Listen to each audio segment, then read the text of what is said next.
Thanks for tuning in and welcome back to part 2 as we learn from experts in their field about their predictions for the 2022 housing market. With intense competition for limited supply and rising home prices, first-time buyers struggle to compete against cash and repeat buyers.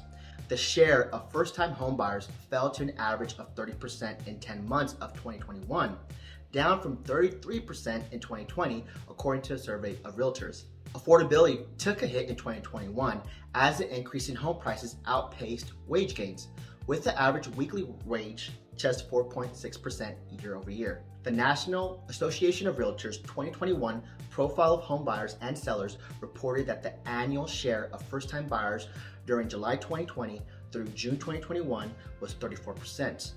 On the other hand, the share of non-primary buyers, investors, and second home buyers rose to 16% from 13% in 2020.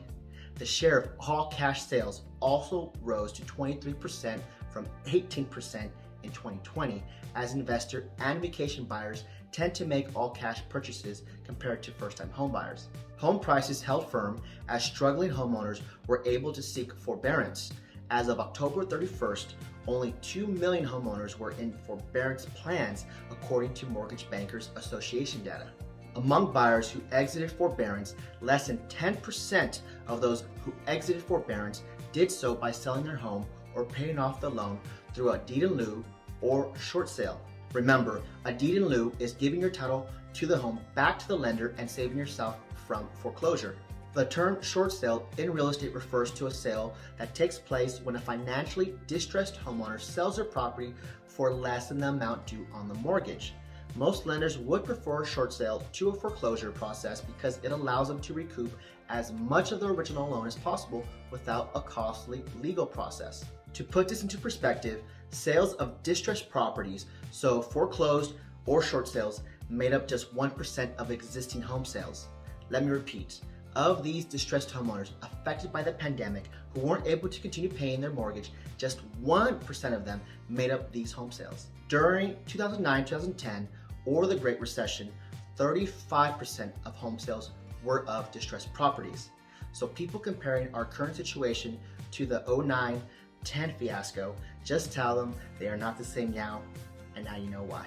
Amid tight supply conditions, home prices typically rose in nearly all metro areas. Among 183 metro markets tracked by the National Association of Realtors, the median existing home sales price rose in 99% of the metro areas as of the third quarter, with 78% posting double-digit price gains. As of 2021 Q3, the metro areas with the highest year-over-year increase in the median existing home sales price were, pause to read. To recap, the National Association of Realtors expects the economy to expand at a modest rate of 2.6% in 2022 as the Federal Reserve Board tightens monetary conditions to rein in inflation towards a long-run average of 2%. The 30-year fixed mortgage rate is expected to increase to an average of 3.5% in 2022 from 3% in 2021. However, it is worth emphasizing that the 3.5% rate is still low by historical standards and is lower than the average rate of 3.9% in 2019. Supply chain bottlenecks are expected to ease in 2022 unless another major variant of COVID puts a halt to it all. However, the labor market will continue to tighten, with the unemployment rate falling further to an average of 4.9%. Under these conditions, total new housing units, so single family and multifamily, are expected to only modestly increase to 1.67 million. New housing construction will be at pace with what it was back in 2020, reaching 1.75 million. That's it for now. Thanks for watching. As always, my name is Omar Pineda with eXp Realty, and allow me to elevate your lifestyle.